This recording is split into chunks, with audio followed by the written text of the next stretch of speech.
Sun pictures கலாநிதி மாறன் பெருமையுடன் வழங்கும் தனுஷ் நடித்து இயக்கும் ராயன் ஜூலை 26 முதல் உலகமெங்கும். டைமண்ட் மேளா அட் ஸ்ரீகுமரன் தங்க மாளிகை. மாணவர்களின் தனித்திறமைகளை மேம்படுத்த SNS இன்ஸ்டிடியூஷன்ஸ். இங்கே இருந்து மலேசியாவுக்கு அக்கௌண்ட்ஸ் வேலை அப்படின்னு சொல்லி தான் என்னை கூப்பிட்டு போனாங்க. ஆனால் அங்கே போய் பார்த்தா என் லைஃப்பையே பிரட்டி போட்டுது பயங்கரமாக. வெளிநாடு போகிறவங்களாம் நல்லா சம்பாதிக்க ஈஸியான வாழ்க்கை அப்படின்னு நினைப்பாங்க. சத்தியமாக யாரும் அப்படி நினச்சிடாதீங்க. ஒவ்வொரு ஆளாக பார்த்தீங்கன்னா இறக்கி விட ஆரம்பிச்சிட்டாங்க. ஒரு 100 கிலோமீட்டர் தள்ளி, நான் 200 கிலோமீட்டர் தள்ளி, இப்படி ஒவ்வொரு இடமா இறக்கி விட ஆரம்பிச்சிட்டாங்க. என்னை பார்த்தீங்கன்னா இருக்குதுலே கடைசி பாயன்பூர்னு சொல்லிட்டு ஒரு இடம் தீவு மாதிரி இருக்கும், அங்கே போய் இறக்கி விட்டாங்க. நெஞ்செலாம் படப்படன்னு வந்து சம்பளம் கொடுக்கல. நான் வந்து வீசா இல்லாமல் வந்தேனா. என்னை வந்து இங்கே இருந்து அனுப்புனார்ல, அவர் என்னை ஏமாற்றிட்டார். 80,000 கட்டி நான் போயிருக்கேன், 1 மாதம் டு 1 மாதம் வந்து உங்களை வந்து சம்பளத்தை வந்து பிடிச்சிருவோம் அப்படின்ட்டாங்க. அன்னைக்கு தான் எனக்கே தெரியும் எனக்கு சம்பளம் வெறும் 10,000 ரூபா. ஒரு இடத்துல தான் நிற்கணும், போய் சர்வ் பண்ணணும், பிளேட்லாம் எடுக்கணும், சாப்பாடு கொடுக்கணும், இது மட்டும் தான் பண்ணணுமே தவிர எனக்கு ரொம்ப டயர்டாக இருக்குன்னு சொல்லிட்டு ஒரு இடத்துல உட்கார முடியாது, சாய முடியாது. நீங்கள் சாஞ்சிங்க உட்கார்ந்தீங்கன்னா கண்டிப்பாக உங்களுக்கு அடி இருக்குது, கன்ஃபார்ம் அடி இருக்குது, பயங்கரமாக அடிப்பாங்க. ஒரு தடவை நான் ஆஃபீஸை முடிச்சுட்டு என் ரூமுக்கு போகும்போது எனக்கு சைக்கிள் கொடுத்துருந்தாங்க. ஒரு 3 போஸ்ட் வச்சுக்கோங்க, நடுவில் ஒரு போஸ்ட் மட்டும் லைட் இருக்காது. அந்த நடுவில் போகிறேன், அங்கிட்டு இங்கிட்டு சுற்றி ஒரு 4-5 பைக் கத்தியோடு வந்து நின்றுட்டாங்க என் பசங்க. அதுக்கப்புறம் என் பர்ஸு என் மொபைல்லாம் விட்டு போனாங்க. கடவுள் பண்ணிடல. ஓனர்கிட்ட வந்து சொல்கிறேன், ஆமாப்பா அதில் ஒன்றும் இல்லைப்பா, இந்த ஊரில் அப்படி தான் அப்படின்ற.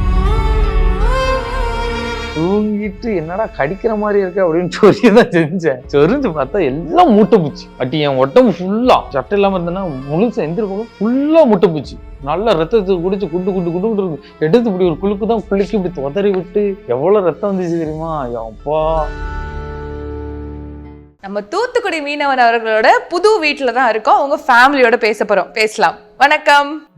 அருணா இல்லையா அக்கா? சொல்லுங்க, ஃபர்ஸ்ட் ஆஃப் ஆல் வெளியெல்லாம் போகும்போது எப்படி இருக்கு? ஏன்னா நிறைய பேர் ஐடென்டிஃபை பண்றாங்க, அதுவும் இல்லாமல் இவர் பண்ற வீடியோ வேர்ல்டு வைடு நிறைய பேர் பார்த்துட்டு இருக்காங்களே. ஸோ எவ்வளோ சந்தோஷமா இருக்கு?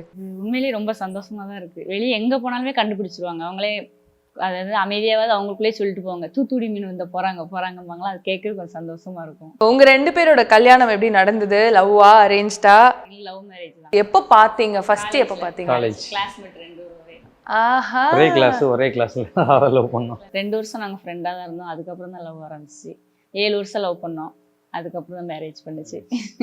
சொல்லுங்க, எப்போ வந்து ஃப்ரெண்ட்ஷிப் வந்து இல்லை இது லவ் அப்படின்னு அந்த மாறிச்சு? எதுனாலும் இவள்கிட்ட தான் நான் கேட்பேன். எழுதுறது மேக்ஸிமம் எழுத நோட்லலாம் அசைன்மெண்ட் எழுதுறது, ஃபீஸ் கட்டுறது எல்லாமே தான். நான் ஒரு பேனா கூட கொண்டு போக மாட்டேன் காலேஜுக்கு, இவள்கிட்ட இருந்தால் வாங்குவேன்.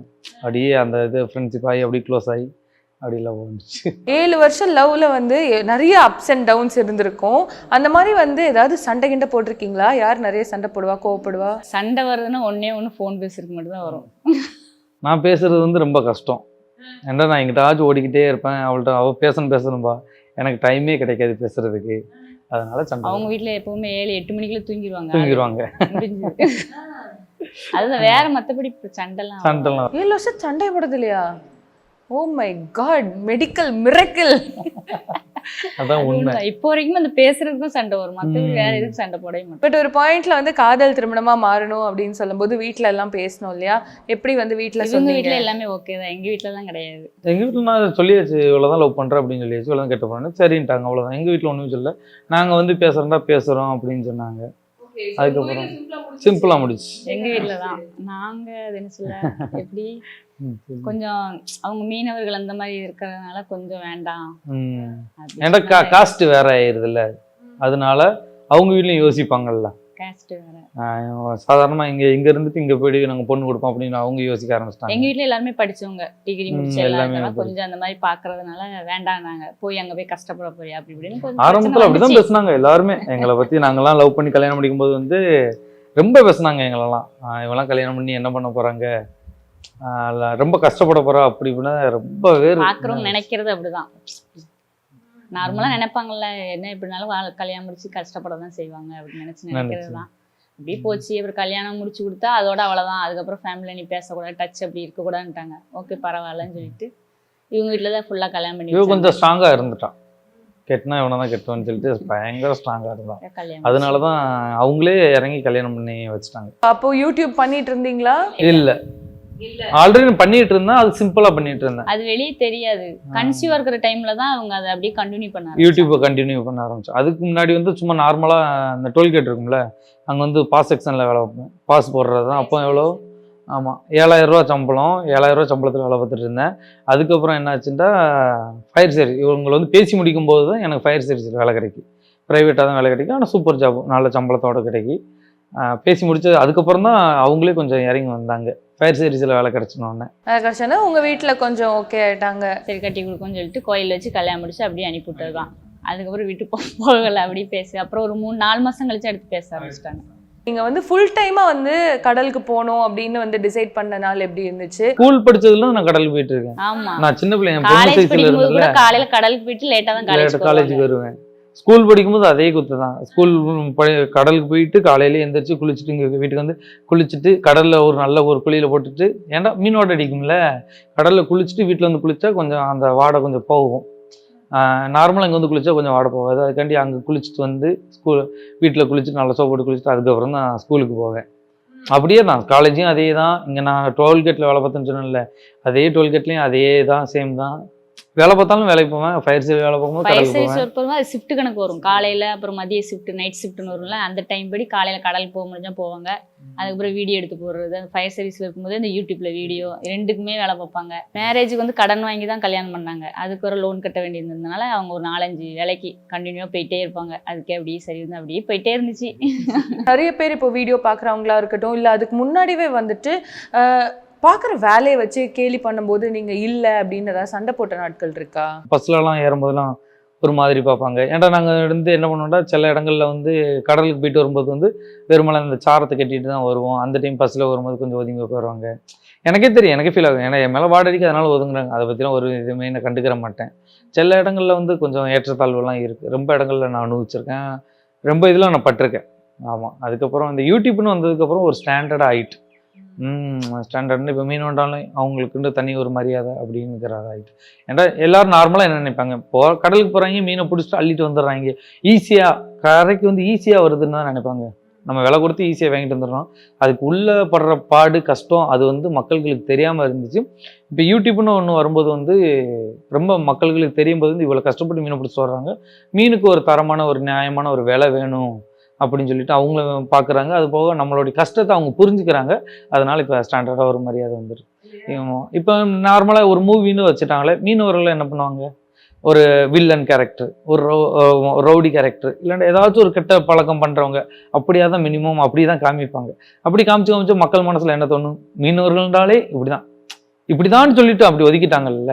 அதுக்கப்புறம் அந்த இது அப்படி இப்போதைக்குள்ள படங்கள்லாம் வரும்போது வந்து எங்களுக்குன்னு ஒரு ஸ்டாண்டர்ட் ஒரு தரம் ஒன்று கொடுக்குறாங்க. அதுவே சந்தோஷமா இருக்கும். இப்போ யூடியூப்ல எல்லாரும் போடும்போதும் அதுவும் கெத்தாவும் இருக்குங்க. ஸோ இப்போ வந்து உங்களோட கனவு வீடுன்னு சொல்லலாமா? இப்போ கட்டி முடிச்சிருக்கீங்க. முக்காசி அவங்க வீட்டு கனவு இல்லை. ஏன்னா அவங்க வீட்டில் அவங்க ஃபேமிலியில் ஃபர்ஸ்ட் வீடு, எங்கள் பரம்பரையில ஃபர்ஸ்ட் வீடு, சொந்த வீடு. பரம்பரையிலேயே நினச்சிங்க சொந்தமாக இடம் வாங்கி, அதுவும் இவ்வளோ பெரிய சொந்தமாக ஒரு பெரிய இடம் வாங்கி பெரிய வீடாக கட்டியிருக்கோம். நினச்சி பார்க்க முடியாதது. இந்த ஒரு டெசிஷன் எடுக்கும்போது வீட்டில் என்ன பேசினீங்க, அம்மா கிட்ட எப்படி சொன்னீங்க? சொல்லும்போது வந்து ரொம்ப சந்தோஷப்பட்டாங்க.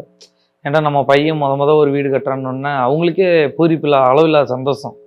அவங்களுக்கு இடம் வீடு வாங்கணும் அவங்க அம்மா அப்பா எங்கள் அத்தை மாமாங்களும் ரொம்ப ஆசை தான். ஆனால் அவங்களுக்கு அந்த வலை வாங்குறது, போட்டு வாங்குறது, அதிலே காசை போட்டு பிள்ளைங்களுக்காகவே செஞ்சு அவங்களுக்கு கடன் தான் அனுப்பிச்ச விட சேமிப்புங்கிறது எதுவுமே கிடையாது. சரியா பசங்களாவது யாராவது ஒருத்தர் வாங்குவாங்களேன்னு பார்த்தாங்க, அது இவங்க வாங்கிட்டாங்க. அதில் அவங்களுக்கு ரொம்ப சந்தோஷம். இந்த வீட்டுக்கு வந்தாச்சு, இந்த வீடு வந்து இப்படிலாம் இருக்கணும். ஏன்னா நான் ஃபஸ்ட்டு இவ்வளோ பெருசாக ஒன்று கட்டுறோம், நம்மளோட கனவு அப்படின்றப்போ எப்படியெல்லாம் பிளான் பண்ணீங்க, இது இங்கெங்கே இருக்கணும் அப்படின்லாம் வந்து யோசிச்சிங்களா? எனக்கு முக்கால்வாசி வந்து கிச்சன் நல்லா ஓப்பன் கிச்சனாக வேணும். கிச்சன் நல்லா இருக்கணும். ஏன்னா நம்ம அங்கே தானே இருக்கோம், வேற வழி. அதனால இவங்களுக்கு ஹால் பெருசா இருக்கும். ஏன்னா வர்றவங்க எல்லாருமே அந்த நிறைய பேர் வருவாங்க அவங்கள பாக்குறதுனால அவங்களுக்கு நல்லா ஹால் பெருசா இருக்கும்னு இவங்களோட மைண்டு.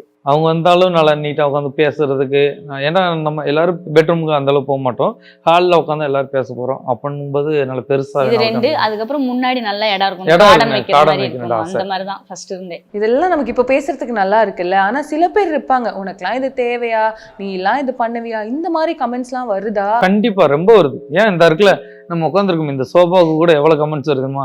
நார்மலாக எங்கள் வீட்டுக்கு போனீங்களா, நீங்கள் வெளியே இருக்கும்போது அந்த சோஃபா 3500 சோஃபா. அந்த சோஃபா தான் நாங்கள் மொதல் வாங்கினோம். அது வாங்கும்போதே நாங்கள் அவ்வளோ சந்தோஷமாக இருந்துச்சு. வாங்கி கடையில் உட்காந்து அந்த 3500 சோஃபா உட்காந்து நல்லா உட்காந்து பார்த்து நல்லா புதுசுன்னு இருக்குல்ல, சூப்பராக இருக்குல்ல அப்படின்லாம் சொல்லிட்டு பேசிட்டுலாம் வந்தோம். அதுக்கப்புறம் அது வீட்டுக்கு வந்து அது இப்போ உட்காரும்போது கல் மாதிரி இன்னொரு எங்க வீட்டுல இன்னொரு சோஃபா இருக்கு. நாங்க அந்த உங்க ஃபயர் சர்வீஸ்ல ஒர்க் பண்ணும்போது கோட்ரஸ்ல அப்போ வந்து சரி அது வாடகை எதுவும் கிடையாதுல, கோட்ரஸ்ல தான் இருந்தோம். அப்போ எங்களுக்கு பட்ஜெட்லாம் கிடையாதுல, கம்மி ரேட்ல எவ்வளவு 5000 ரூபாய்க்கு அதெல்லாம் உட்காந்து டபக்குன்னு போயிடும். இவ்வளவு அப்படி ஒரு சோஃபாவை உட்காந்து நாங்க இது பண்ணியாச்சு. இந்த மாதிரி வாங்குறது எங்களுக்கு எங்களுக்கு பெருமையா இருக்கு. ஆனா ரொம்ப பேர் வந்து கமெண்ட்ஸ் எல்லாம் என்ன சொல்றாங்கன்னா, உனக்குல இந்த சோஃபா தேவையா, இல்ல இதுல உட்காந்து என்ன பண்ண போறோம். நிறைய பேர் நினைக்கிறது அவங்க வந்து அப்படியே தான் இருக்கும், வளரக்கூடாது. நான் வந்து வளரக்கூடாது, இந்த இடத்துல வந்து நான் வந்து உட்காரக்கூடாது அப்படின்னு எண்ணம் மட்டும் தான் இருக்கு. இப்போ நான் வந்து ஒரு 50,000 ரூபாய்க்கு ஒரு சோஃபா வாங்கி போட்டிருக்கேன். எனக்கு பார்க்கும்போது எவ்வளவு சந்தோஷமா இருக்கு. நான் எங்கேயாச்சும் கடலுக்கு போயிட்டு வந்து குளிச்சுட்டு இங்கே வந்து உட்காந்துட்டேன்னா எனக்கு நிம்மதியா இருக்கும். அது ஒரு தனி ஃபீல். சொல்றதுக்கு நம்ம நல்லா இருக்குல்ல, இப்போ உட்காரும்போது நல்லா இருக்குல்ல, இதை இழுத்து போட்டு நம்ம படுத்துக்கலாம் அப்படின்னா இருக்கு. எங்களுக்கு ஆசையா இருக்கு. நம்ம உழைக்கும், நம்ம பெரிய ஆள் ஆகுறோம். ஆனா சில பேருக்கு என்னன்னா சும்மா காசு வருது, இவங்க பாட்டுக்கு இவங்க வீடியோ போடுறாங்க, காசு வருது, இவங்களுக்கு என்ன அப்படின்னு நினைக்கிறாங்க. ஆனா அதுல எவ்வளவு உழைப்பு இருக்கு அதுங்கிறது யாருக்கும் தெரிய மாட்டேங்குது. நான் ஒரு போட்டு வச்சிருந்தேன், நார்மலா என் தொழில் போச்சு. 2வது போட்டு வாங்கினா தொழில் நல்லா பெருகிச்சு. 3வது போட்டு வாங்கினா நல்ல ஹை லெவலில் தொழில் வருது, நல்லா எனக்கு வருமானம் வருது.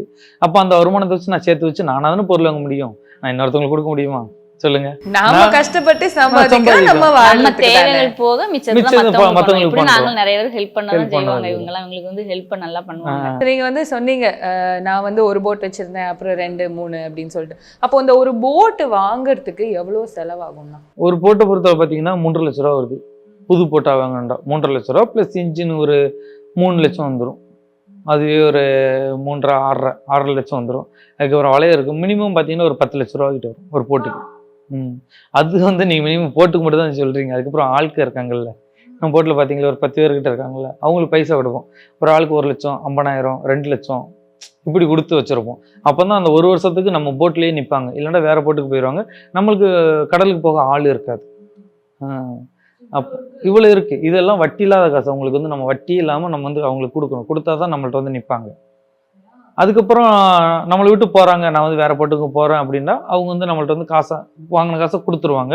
கொடுத்துட்டு நம்ம அந்த காசை வேறு ஆளுக்கு கொடுத்து இன்னொரு ஆளை நம்ம சேர்த்துக்குருவோம். நம்ம அதில் இன்வெஸ்ட்மெண்ட் பண்ணால் மட்டும்தான் நம்ம தொழில் பண்ண முடியலன்னா பண்ணுறது கஷ்டம். இப்போ அந்த சீசன்லலாம் மீன் பிடிக்கக்கூடாதுன்னு சொல்லுவாங்கல்ல, அந்த சீசன்லலாம் இப்போ எப்படி? இல்லை, அந்த சீசன் எங்களுக்கு கிடையாது. நாங்கள் வந்து நாட்டுப்படகுன்னா பரமையில சின்ன போட்டு வச்சிருக்கவங்க நாட்டுப்படகுக்காரங்க. அவங்க வந்து எப்பயுமே போய் தொழில் பண்ணலாம். பெரிய விசைப்படகுன்னு இருக்குல்ல, லாஞ்சின்னு சொல்லுவாங்க, அவங்க மட்டும் தான் தொழில் பண்ணக்கூடாது. அவங்களுக்கு மட்டும் தான் 2 மாதம் கேட்டு அதுக்கப்புறம் கவர்மெண்ட்டும் நம்மளுக்கு மானிய காசும் கொடுக்கும். ஸோ இவ்வளோலாம் கமெண்ட்ஸை தாண்டியும் வந்து சில நாட்கள் இருந்திருக்கும், ஓகே இந்த நம்ம கடந்து வந்துட்டோம், கனவுல கூட இங்கே இதை பற்றி நினைக்கக்கூடாது, இல்லை இந்த மாதிரி ஒரு கஷ்டம் வேறு யாருக்கும் நடக்கக்கூடாதுன்ற மாதிரி நாட்கள் இருந்திருக்கா? இருந்திருக்கு. ரொம்ப ஒரு டைம் நடந்திருக்குண்ணே. எனக்கு காலேஜ் முடிச்சு எல்லாத்துக்கும் ஒரு கனவு இருக்கும்ல, வெளிநாட்டுலாம் போனால் நம்ம வந்து பயங்கர செட்டில் ஆயிடலாம், நம்ம ஃபேமிலியே யாரும் எதிர்பார்க்காத அளவுக்கு நம்ம முன்னேற்றம் அடைஞ்சிடலாம் அப்படின்னு தோணும். நம்ம லைஃபுக்கும் நல்ல ஒரு பொண்ணுலாம் கிடைக்கும், நம்ம குடும்பத்தை நல்லா கொண்டு போகலாம் அப்படின்னு நம்மளுக்கு ஒரு நல்ல பொண்ணு கிடைக்கும். நான் காலேஜ்ல இல்ல எல்லாரும் நினைக்கிறத நான் சொல்றேன், மற்றவங்கள மனசுல உள்ளதை சொல்றேன். என் மனசுல உள்ளதான் அப்படிலாம் இல்லை, இங்க மனசுல ஆல்ரெடி இருந்தா அந்த ஒரு நினப்பு இருக்கும்ல. அதே மாதிரி எனக்கு ஆசைப்பட்டு நான் என்ன பண்ணேன்டா, மலேசியா போகலான்னு ஒரு ஆஃபர் ஒன்று வந்துச்சு. ஆஃபர்டா இன்னைக்கு கூப்பிடும்போது 80,000 ரூபா சம்பளம். சரி 80,000 ரூபா இல்லை, 30,000 40,000 ரூபாய் சம்பளம் உங்களுக்கு, நீங்கள் ஒரு 80,000 ரூபா கட்டணும், வீசா வந்து உங்களுக்கு எடுக்கிறதுக்கு 80,000 ரூபா கட்டணும்னு சொல்லிட்டு கேட்டாங்க. நாங்கள் என்ன பண்ணோம், அப்போலாம் நாங்களும் பயங்கர கஷ்டம். நாங்களாம் இப்போ ஒரு 1000 டாலுமே 2000 டாலும் இன்னொரு ஆள்கிட்ட இருந்து வாங்கி தான் நாங்கள் ஒரு வலையை வாங்க முடியும். அப்படி ஒரு கஷ்டத்தில் நாங்கள் வட்டிக்கு தான் ஒரு 80,000 ரூபா வாங்கினேன் ஆரம்பத்தில். 80,000 ரூபா வாங்கி அந்த வீசா எடுத்து, வீசா போக ப்ளஸ் வந்து சட்டை மட்டுமே நான் ஒரு 10,000 ரூபாய்க்கு வாங்கினேன். ஏன்டா அங்கே போய் ஒரு 3 வருஷம் இருக்க போகிறோம்ல, நல்ல கெத்தான வாழ்க்கை, ஜம்முண்டு ஒரு வாழ்க்கை அமைய போகுது அப்படின்னு சொல்லிட்டு ஒரு 10,000 ரூபாய்க்கு அப்பு உள்ளதில் ட்ரெஸ்ஸு, அந்த பேக்கு, ட்ராலி பேக் இதெல்லாம் வாங்கிட்டு போனேன். ஒரு 90,000 ரூபா கழியாச்சு வட்டிக்கு வாங்கின காசு. இங்கே இருந்து மலேசியாவுக்கு அக்கௌண்ட்ஸ் வேலை அப்படின்னு சொல்லி தான் என்னை கூப்பிட்டு போனாங்க. ஆனால் அங்கே போய் பார்த்தா என் லைஃப்பையே பிரட்டி போட்டுட்டு பயங்கரமாக. இப்போ ஏர்போர்ட்டை விட்டு இறங்கினோன்னே நம்மளாம் எல்லாருமே நினைப்பாங்க, வெளிநாடு போகிறவங்களாம் நல்லா சம்பாதிக்க ஈஸியான வாழ்க்கை அப்படின்னு நினைப்பாங்க. சத்தியமாக யாரும் அப்படி நினச்சிடாதீங்க.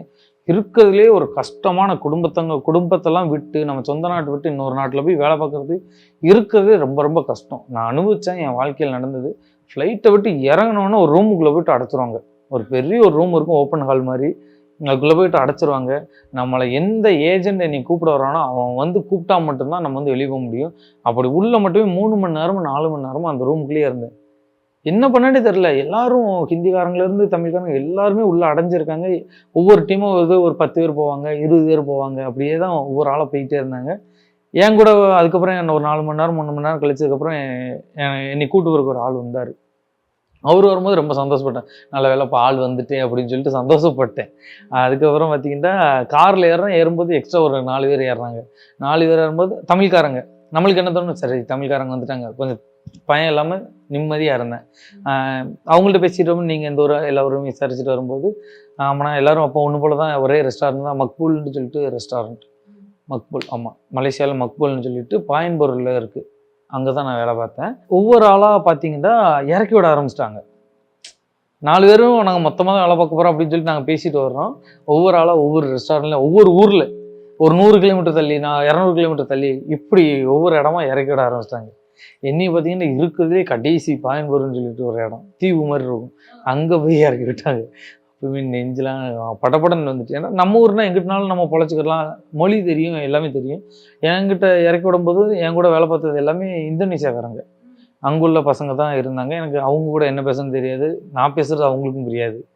என்ன பண்ணேன்னு தெரியல. அடுத்த நாள் சொல்லிட்டு வழியில் வந்தாச்சு இருந்துரும் அப்படின்னு சொல்லிட்டு வேலைக்கு போகிறேன். வேலைக்கு போய் 1 மாதம் ஆகுது. நல்லா ஒரு ஃபஸ்ட் எடுத்தோன்னா அக்கௌண்ட்ஸ் தான். அப்போ அந்த எக்ஸல்லாம் தெரியறனால சிஸ்டத்துலேருந்து அங்கே வேலை பார்க்குற அந்த இதெல்லாம் இருக்கலாம், காய்கறி அந்த வந்து போகிறது என்னென்ன ஜாமான் கறி இதெல்லாம் இருக்குமோ அது எல்லாத்தையும் சிஸ்டர் எக்ஸலில் ஏற்றணும் எனக்கு.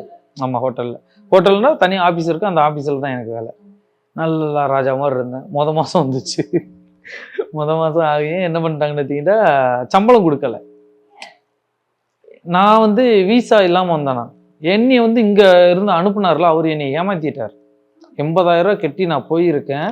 அவர் வந்து நீங்கள் வந்து என் வீசா இல்லாமல் வந்திருக்கீங்க, நாங்கள் வந்து 3 மாதம் சம்பளத்தை உங்களுக்கு பிடிச்சிருவோம். ஃபஸ்ட்டு இந்த மாதம் பிடிப்போம், அடுத்த மாதம் உங்களுக்கு கொடுப்போம், 1 மாதம் டு 1 மாதம் வந்து உங்களை வந்து சம்பளத்தை வந்து பிடிச்சிருவோம் அப்படின்ட்டாங்க. எனக்கு சம்பளமே இல்லை. என்ன இதை நம்பி தான் வந்திருக்கோம்னா, எனக்கு காசு தாங்கன்னா நான் 80,000 அங்கே கட்டிட்டோம் அப்படின்னு சொல்லிட்டு ஓனர்ட்டெலாம் சார்ட்டு பேசுகிறோம். அவரும் இத்தனைக்கு ராம்நாட்டுக்காரர், தமிழ்காரர். அன்னைக்கு தான் எனக்கே தெரியும் எனக்கு சம்பளம் வெறும் 10,000, 30,000, 40,000 சம்பளம் சொல்லிட்டு போனேன். கடைசியில் பார்த்தா எனக்கு இந்த நிலைமை. அதுலேயே ரொம்ப கஷ்டப்பட்டேன். அதில் இருந்து வெறுத்து அதுக்கப்புறம் பார்த்தீங்கன்னா ஒரு 1.5 மாதம் ஓடிச்சு. 1.5 மாதத்துக்கு அப்புறம் எங்கள் ஓனர் வந்து ரொம்ப டார்ச்சர் பண்ணுவார். மலேசியாவை பொறுத்தளவு பார்த்தீங்கன்னா அந்த ஹோட்டல் ஃபீல்டு வேலை பார்க்குறவங்க வந்து ரொம்ப கஷ்டப்படுவாங்க, பயங்கரமாக கஷ்டப்படுவாங்க. நீங்கள் வந்து ஒரு ஹோட்டலில் நிற்கும்போது வந்து ஒரு இடத்துல நின்று சாய முடியாது. கை வலிக்குது, கால் வலிக்குதுன்னு சொல்லிட்டு 12 மணி நேரம் நிற்கிறீங்கன்னா ஒரு இடத்துல தான் நிற்கணும், போய் சர்வ் பண்ணணும், பிளேட்லாம் எடுக்கணும், சாப்பாடு கொடுக்கணும். இது மட்டும் தான் பண்ணணுமே தவிர எனக்கு ரொம்ப டயர்டாக இருக்குன்னு சொல்லிட்டு ஒரு இடத்துல போய் உட்கார முடியாது, சாய முடியாது. நீங்கள் சாஞ்சிங்க உட்கார்ந்தீங்கன்னா கண்டிப்பாக உங்களுக்கு அடி இருக்குது. கன்ஃபார்ம் அடி இருக்குது. பார்க்குற யாராச்சும் பார்த்தீங்கன்னா கண்டிப்பாக கமெண்ட்ஸ் சொல்லுங்கள். பயங்கரமாக அடிப்பாங்கக்கா. ஒரு 20 பேர் அவர் கம்பெனிலேருந்து எல்லாரும் ஓடிட்டாங்க. எம்எஸ்சியில் போய் கம்ப்ளைண்ட் பண்ணிவிட்டு வெளியே கிளம்பிட்டாங்க. டார்ச்சர் அதிகமாக இருக்கும். நம்ம வெளியே இருந்து பார்க்கும்போது வெளிநாட்டு வாழ்க்கை சூப்பராக இருக்கும் அப்படின்னு சொல்லிட்டு ஒரு பிம்பம் வந்து நம்ம மனசுக்குள்ளே ஓடிட்டு இருக்கு. ஆனால் அப்படி எதுவுமே கிடையாது. ரொம்ப கஷ்டப்படுவாங்க அங்கே உள்ளவங்கலாம். நான் பட்டனால சொல்கிறேன், அவ்வளோ கஷ்டம். அவர் 20 பேர் ஓடிட்டாங்களா. அதுக்கப்புறம் என்ன பண்ணிட்டாங்கன்னு இங்கே வேலை பார்க்கலாம் ஆள் இல்லை. அதுக்கப்புறம் எங்கள் ஓனர் என்ன பண்ணார், காலையில் நீ வா ஆஃபீஸ்க்கு வா, காலையில் 9 மணிக்கு நீ ஆஃபீஸ் ஏறுறியா, அதுக்கப்புறம் 2 மணிக்கு அப்புறம் சாப்பிட்டுட்டு 2 மணிக்கு நான் வந்து கீழே இறங்கணும். கீழே வந்து இதேமாதிரி பெரிய ஒரு ஸ்டோர் ரூம் உண்டு, ஐஸோடு உண்டு. அங்கே என்ன பண்ணோம்டா கறியெலாம் கட்டக்கும் டன் கணக்கில். ஒரு நாளைக்கு வந்து 300-400 கிலோ கறியை வந்து நம்ம வெட்டணும், க்ளீன் பண்ணணும், கழுவி எடுக்கணும், மீனெல்லாம் சொல்லணும், மீனெல்லாம் வெட்டணும். இப்படி ஒரு வேலையில் போட்டு என்னை படுத்திட்டார். ஒரு 1.5 மாதம் வாழ்க்கை வந்து சூப்பராக சூப்பராக இருந்துச்சு. மேலே உள்ள ஆஃபீஸில் உள்ளவங்க மலாய்க்காரங்க தான், அவங்களும் நல்லா பேசுவாங்க, நல்லா போச்சு. அந்த 1.5 மாதத்தில் என்னாச்சுன்னா அப்படி தலைகளாக மாறிச்சு பாருங்க. இப்போ நான் இந்த இடத்துல கறியை நான் வெட்டுறேன்டா, வெட்டிட்டு இதை க்ளீன் பண்ணிவிட்டு இந்த இடத்துல நான் படுத்து தூங்கணும். நைட் இந்த இடத்துல நான் நைட்டு 10 மணிக்கு இந்த இடத்துல நான் தூங்கணும். யோசிச்சு பாருங்க, எவ்வளோ கறி கிடந்தாலும் அந்த இடத்துல எனக்கு நான் எவ்வளோ தான் மீனில் வந்து கரண்ட் உருண்டாலும் எனக்கு வந்து அந்த ஸ்மெல் வந்து ஏற்றுக்குறோம். எந்த ஒரு இடங்களுக்கு போனாலும் அந்த ஸ்மெல் ஏற்றுக்குறோம். ஆனால் எனக்கு நான் அந்த இடத்துல இருக்கும்போது என்னால் ஸ்மெல்ல வந்து ஏற்றுக்கிறவே முடியல. போய் வாமிட்டு எடுத்து பயங்கரமாக கக்குவேன். நான் ஊர்லேருந்து பைசா மாற்றி கொண்டு போய் வச்சுருந்தேன், காசு வச்சுருந்தேன். ஒரு 100 வெள்ளி வச்சுருந்தேன் நினைக்கிறேன். ஒரு 100 வெள்ளி. அதுக்கப்புறம் சில்லறையா அந்த 1 ரூபா 2 ரூபாயா உண்டு, அந்த நோட்டு மாதிரி உண்டு, அது வச்சுருந்தேன். ஒரு தடவை நான் ஆஃபீஸை முடிச்சுட்டு என் ரூமுக்கு போகும்போது எனக்கு சைக்கிள் கொடுத்துருந்தாங்க.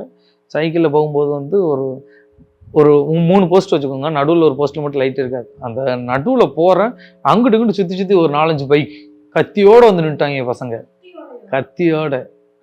என்ன பண்ண ஒன்றுமே என்னால் சமாளிக்க முடியாது. அப்போ என்கிட்ட ஃபோன் உண்டு, எல்லாமே உண்டு, என்கிட்ட காசு. அவனுக்கு என்னென்ன தான் பேசுகிறாங்கன்னு தெரில. நீ எட்டு மணி தான் இப்போ சொல்கிறாங்க, கத்தி எடுத்து நிற்காங்க. என்னால் ஒன்றுமே செய்ய முடியாது. இதே என் ஊராக இருந்தால் எவனாச்சும் ஒருத்தனால நான் குத்திருப்பேன். அவன் என்னை ஒரு குத்தும்போது சரி, அவன் 2 குத்தும்போது நான் ஒரு குத்தாச்சும் குத்திருப்பான்ல. அது அவன் ஊர்னால என்னால் பண்ண முடியல. நான் என்ன பண்ணேன், அப்போலாம் அழுகு தான் செஞ்சேன். என்னடா இப்படி ஆகிட்டு அப்படின்னு சொல்லிட்டு ரொம்ப கத்தியெல்லாம் வச்சுட்டா என்ன பண்ணதில்லை. என்கிட்ட இருந்து அந்த 100 வெள்ளியை கையில் எடுத்து கொடுத்தாங்கன்னுட்ட. அதுக்கப்புறம் என் பர்ஸு, என் மொபைல்லாம் விட்டு போனாங்க கடவுள் புண்ணியத்தில். ஓனர்கிட்ட வந்து சொல்கிறேன், ஆமாப்பா அதெல்லாம் ஒன்றும் இல்லைப்பா, இந்த ஊரில் அப்படி தான்ப்பா அப்படின்றாரு. எப்படி இருக்கும் நினச்சி பாருங்க. அந்த இடத்துல நீ குத்தி போட்டிருந்தாங்கன்னா என்ன ஆகும், என் நிலைமை என்ன ஆகும்? இப்படி ஒரு லைஃபே இருந்திருக்காது எனக்கு. அம்மா அன்னைக்கு முடிவு பண்ணேன் இந்த ஊரில் இருக்கக்கூடாது அப்படின்னு சொல்லிட்டு அன்னைக்கு முடிவு பண்ணேன். அதுக்கப்புறம் அந்த வேலைகள் கொஞ்சம் நல்லா போச்சு. எதனால் இருந்துடலாமே, நம்ம குடும்பம் கஷ்டம், 80,000 ரூபாய் வாங்கிட்டு வந்து அந்த கடனையாச்சும் அடைக்கணும் அப்படின்னு நினச்சேன். அதுக்கப்புறம் இந்த வேலைகளில் வந்து என்னால் சமாளிக்க முடியல. டைமிங்கு அந்த நிற்க முடியல, கையெல்லாம் பார்த்தீங்கன்னா அப்படி புண்ணாயிரும். ஏன்டா தண்ணியில் பட்டுக்கிட்டே இருக்கும்ல, நம்ம எவ்வளோ 4 கணக்கில் நான் கடலில் கடந்தால் கூட எனக்கு அந்த ஃபீல் தெரியாது. இது கையெல்லாம் வெள்ளையாகி ஒரு மாதிரி ஆயிரும். போட்ட ஒரு ட்ரெஸ்ஸோடு அங்கேருந்து நான் கிளம்புனேன். கோயிலுக்கு போயிட்டு வர்றேன், சாமி கும்பிட்டு வர்றேன், எனக்கு பிறந்தநாள் அப்படின்னு சொல்லிட்டு நான் கிளம்புனேன். காலையிலனால அதனால தான் அந்த ரூம் விட்டு வெளியே விட்டாங்க. கிளம்பி செட்டிக்கு வந்து செட்டிலேருந்து பஸ்ஸை பிடிச்சி கேஎலுக்கு வந்து கேஎல்ல வந்து இறங்குறேன். எம்எஸ்சிக்கு போக என்கிட்ட காசு கிடையாது. எம்எஸ்சி போனால் மட்டும் தான் நான் தப்பிக்க முடியும். பஸ் ஸ்டாண்ட் விட்டு இறங்கிட்டேன். நான் அந்த டைம் வந்து நான் பிச்செல்லாம் எடுத்தேன். ஆனால் யாராச்சும் காசு இருந்தால் தாங்கண்ணா, எனக்கு ரொம்பலாம் வேண்டாண்ணா, இந்த எம்எஸ்சி முடிய போகணும். தமிழ்காரங்களாக பார்த்து நான் கேட்பேன். சில பேர் வந்து எனக்கு ஹெல்ப்பே பண்ணல, சில பேர் ஹெல்ப் பண்ணாங்க. நான் இப்போ 2 வெள்ளி வச்சுக்கோ, இந்த 3 வெள்ளி வச்சுக்கோன்னு சொல்லிட்டு கரெக்டாக 5 வெள்ளி அந்த டைம் அவங்கள்ட்ட ஒரு 5 வெள்ளி வாங்கினேன். நான் அந்த பிச்சை எடுத்து கரெக்டாக நான் எம்எஸ்சியில் போய் இறங்குறேன். எம்எஸ்சி வாசல்லே கொண்டு போய் இறக்கிட்டாரு. நேரம் எம்எஸ்சிக்குள்ளே போகிறேன். ஒரு திருச்சிக்கார அக்கா தான் இருந்தாங்க. அவங்கள்ட்ட போய் போன உடனே அவங்கள போய் பார்க்க முடியாது. நம்ம வந்து கண்டிப்பாக வெயிட் பண்ணி ஆகணும். நான் 2 மணி நேரம் 3 மணி நேரம் சாப்பிடவே இல்லை. சாப்பிட்ற காசு கிடையாதுல்ல, எதுவுமே கிடையாது. நான் பட்னியாக தான் இருக்கேன், தண்ணி கூட குடிக்கலை, பட்னியாக இருக்கேன். என்ன பண்ணாடி தெரில. 2 மணி நேரம் 3 மணி நேரம் வெயிட் பண்ணுறேன். அதுக்கப்புறம் உள்ளே கூப்பிட்டு விட்டாங்க.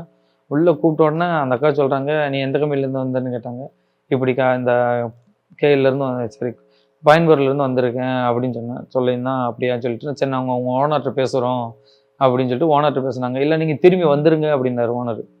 நான் வந்து உங்களை வந்து நான் வச்சு நல்லா பார்த்துக்கிறேன், உங்களுக்கு வந்து சம்பளம் கொடுத்துட்றேன் அப்படின்னு சொன்னார். நான் திரும்பி போயிருந்தேன்னு வச்சுக்கோங்க, கதையே முடிஞ்சிச்சு. இல்லை நான் அவங்க காலிலே போய் விழுந்துட்டேன். நீ தயவு செய்து நீ விட்டுறாதீங்க, நீங்கள் ஒன்று ஊருக்கு அனுப்புங்க, இல்லைன்னா நான் இங்கேயே நான் செத்துருவேன் அப்படின்னு சொல்லிட்டு அவங்க காலிலே விழுந்துட்டேன். ரொம்ப நேரம் காலில் விழுந்து அழுது கடந்தேன். அதுக்கப்புறம் தான் சரி நீ விடு நான் பார்த்துக்கிறேன்ப்பா அப்படின்னு சொன்னாங்க அந்த அக்கா. காலில் வந்து அழுது கடந்து அதுக்கப்புறம் என்ன பண்ணாங்கன்னா அங்கேருந்து ஒரு ஜெயில் மாதிரி ஒரு இடத்துக்கு உள்ளே போகிறோம். பெரிய நீளமான அந்த பெட்டு, அடுக்கு பெட்டாக இருக்குது. 2 பேர் தான், நான் ஒன்று இன்னொருத்தவங்க தமிழ்காரங்க, மீது எல்லாம் ஹிந்திக்காரங்களாக இருக்காங்க. அந்த இடத்துல சரி நல்ல பெட்டாக இருக்குது, நல்லா தூங்குவேன்னு சொல்லிட்டு போய் படுத்தாச்சு. தூங்கும்போது ஒன்றுமே எனக்கு தெரியல. நல்லா என்ன டயர்டு, நல்ல சாப்பாடு. அங்கே வந்து சாப்பாடு கரெக்ட் டைம் கொடுத்துருவாங்க. உள்ளே போனவொன்னு சாப்பாடு கொடுத்தாங்க, சாப்பிட்டேன், நல்லா தண்ணி குடித்தேன். அதுவும் நைட்டு தான், பகலெல்லாம் போகலை. ஏன்னா நான் காலையில் இங்கே இறங்கினவன் காலையிலேருந்து நைட்டு முடிய நான் எம்எஸ்சிலே தான் இருந்தேன். வேறு எங்கேயுமே நான் உள்ளல. வெளியே போனாலே பிடிச்சிட்டு போயிடுவாங்களா அப்படின்னு சொல்லிட்டு ஒரு பயம். அதனால் இவங்களாவே எம்எஸ்சிலேருந்து வேணும் வந்து அதுலேருந்து என்னை கூட்டு போய் விட்டாங்க. சாப்பிட்டுட்டு நல்லா தூங்குவேன்னு சொல்லிட்டு தூங்கினேன். தூங்கிட்டு என்னடா கடிக்கிற மாதிரி இருக்கு அப்படின்னு சொல்லி தான் செஞ்சேன். சொரிஞ்சு பார்த்தா எல்லாம் மூட்டை பூச்சி அட்டி என் உடம்பு ஃபுல்லாக. அப்போ சட்டை போட முடியாது, ஒரு ஃபேன் இங்கே இருக்கும், நம்மளுக்கு காற்றே வராது. அதனால சட்டை கழட்டிட்டு நான் தூங்கணும். என்னோட மூட்டை பூச்சியாக இருக்குன்னு சொல்லிட்டு அப்படி சட்டையை கழட்டிட்டு சரி சட்டை இல்லாமல் இருந்தேன்னா முழுசு எந்திரிப்போங்க ஃபுல்லாக மூட்டை பூச்சி. நல்லா ரத்தத்தை குடிச்சு குண்டு இருக்கும். எடுத்து இப்படி ஒரு குழுக்கு தான் குளிக்கி இப்படி உதறி விட்டு எவ்வளோ ரத்தம் வந்துச்சு தெரியுமா? அப்பா அன்னைக்கு நைட்டு ஃபுல்லாக நான் தூங்கவே இல்லை, உட்காந்துக்கிட்டே தான் இருந்தேன். எவ்வளோ கஷ்டம் எனக்கு. அந்த பெட்டு ஃபுல்லாக மூட்டை அப்படி நம்ம ரத்தத்தை குடிச்சு உள்ளே போக ஆரம்பிச்சிட்டு பயங்கரமான கஷ்டம். நான் தூங்கவே இல்லை. அதுக்கப்புறமா எம்எஸ்சியில் மறுபடியும் கால் பண்ணி அந்த அக்காட்ட பேசி என்னால் தூங்க முடியல, இங்கே இருக்க முடியல, வேறு வழி கிடையாது, இப்போ இங்கே தான் இருந்தாகணும், உன் பாஸ்போர்ட் வர்ற வரைக்கும் நீங்கள் தான் இருந்தாகணும், பாஸ்போர்ட் இல்லாமல் உன்னால் எதுவுமே செய்ய முடியாது அப்படின்ட்டாங்க. ஜெயில் வாழ்க்கையோட நரகம் மாதிரி இருந்துச்சு 2-3 நாள். கரெக்டாக ஒரு 3 நாள் அங்கே அந்த இடத்துல இருந்தேன். தூங்கவே இல்லை, தூக்கமே கிடையாது. அந்த ஜெயிலுக்குள்ளே தான் வரும் சாப்பாடாக வரும், வரிசையாக வந்து உள்ளே அடைச்சிருவாங்க, பூட்டி போட்டுட்டு போயிடுவாங்க, வெளியே மறுபடியும் போட்டுருவாங்க. எல்லாமே பூட்டு தான். சாப்பாடு கொடுப்பாங்க பூட்டிடுவாங்க, சாப்பாடு கொடுப்பாங்க பூட்டிடுவாங்க, அப்படியே தான் இருக்கும். உள்ளே தான் சாப்பிடணும், உள்ளே தான் ரெஸ்ட் ரூம்லாம் உண்டு, எல்லாமே பண்ணணும், ஒன்று போல தான் கிடக்கும். ஜெயில் வாழ்க்கை அந்த எம்பசிலேருந்து இது கொடுத்தது. சென்னை ஏர்போர்ட்டில் இறங்கும் போது தான் என் முகத்துல வந்து சிரிப்பே தெரிஞ்சு, அப்படி ஆனந்த கண்ணீரே வந்துச்சு. அதுக்கு முன்னாடி எவ்வளோ அழுதுருக்குன்னு தெரியுமா? ஆனா அங்கிருந்து வரும்போது எங்க அத்தை வராது, கடன் வாங்கி வட்டிக்கு ஒன்று அனுப்பிவிட்டுருக்கு, கடன் அடைக்க வேண்டாமா, எங்க அத்தைக்கு அது தெரியாது இல்ல, நான் கஷ்டப்பட்டதில்ல எங்க அம்மாவுக்கு தெரியாது. ஏன்னா இங்க கடன் அடைக்க வழி இல்ல, இங்க வந்தாலும் நான் கடன் அடைக்க முடியாது, அங்க இருந்தா மட்டும் தான் கடன் அடைப்பேன்னு சொல்லிட்டு இந்த யூடியூப் ஆரம்பிச்சதுக்கு அப்புறம் அந்த கடனே நாங்க அடைச்சோம். நீ எங்க நடந்து போனாலும் பயந்துகிட்டே தான் போகணும். இங்க வந்து போலீஸ் பிடிச்சிருவாங்களோ, செக்கிங் வந்துருவாங்களோ, பாஸ்போர்ட் கொண்டு வரலையே, விசா கொண்டு வரலையே அப்படின்னு சொல்லிட்டு நம்ம கையில பெர்மிட் இல்லைன்னு சொல்லிட்டு கையில உயிரை பிடிச்சி கையில நடந்துட்டு இருக்கணும். இங்க நம்ம ஊர்ல நம்ம பாட்டில் அசால்ட்டா அலையலாம். நம்ம ஊர்ல ஒரு 10 ரூபாய் குழைச்சா கூட நிம்மதியா சாப்பிட்டுட்டு போகலாம், நிம்மதியாக ஒரு டீ குடிக்கலாம். அங்க வந்து நிம்மதிங்கிற பேச்சுக்கே இடம் கிடையாது. என் வாழ்க்கை மட்டும் இல்லை, ரொம்ப பேரோட வாழ்க்கையே இப்படிதான். இதை விட பயங்கரமா மோசமாவெல்லாம் இருக்குது. வாழ்நாளில் அந்த வெளிநாட்டுக்கு இனிமேல் சுத்தி பார்க்க மட்டும்தான் போகணுமே தவிர வேலைக்குன்னு போகக்கூடாது அப்படின்னு. துபாய் போயிட்டு இருந்தீங்கல்ல, அதோட தான் நான் சுத்தி பார்க்கணும்னு சொல்லிட்டு ஒரு வீராப்புல வந்து துபாய் போயிட்டு இருந்தேன். தேங்க்யூ ஸோ மச்ண்ணா, தேங்க்யூக்கா. ஏன்னா நிறைய விஷயங்கள் வந்து இன்னைக்கு நாங்கள் பண்ணோம், பேசினோம், எனக்கு புதுசாக இருந்துச்சு. ஐம் ஷுர் இது பார்க்குற மக்களுமே வந்து உங்களோட லைஃப் வந்து நிறைய பேருக்கு ஒரு இன்ஸ்பிரேஷனாக தான் இருக்கும்னு நான் நம்புறேன். விடாமுயற்சி வந்து என்னைக்குமே வந்து கை கொடுக்கும் அப்படின்றது. ரொம்ப ரொம்ப நன்றி. ரொம்ப நன்றிக்கா. சன் பிக்சர்ஸ் கலாநிதி மாறன் பெருமையுடன் வழங்கும் தனுஷ் நடித்து இயக்கும் ராயன் ஜூலை 26 முதல் உலகமெங்கும். டைமண்ட் மேளா அட் ஸ்ரீகுமரன் தங்க மாளிகை. மாணவர்களின் சிந்தனைகளை வடிவமைக்க SNS இன்ஸ்டிடியூஷன்ஸ்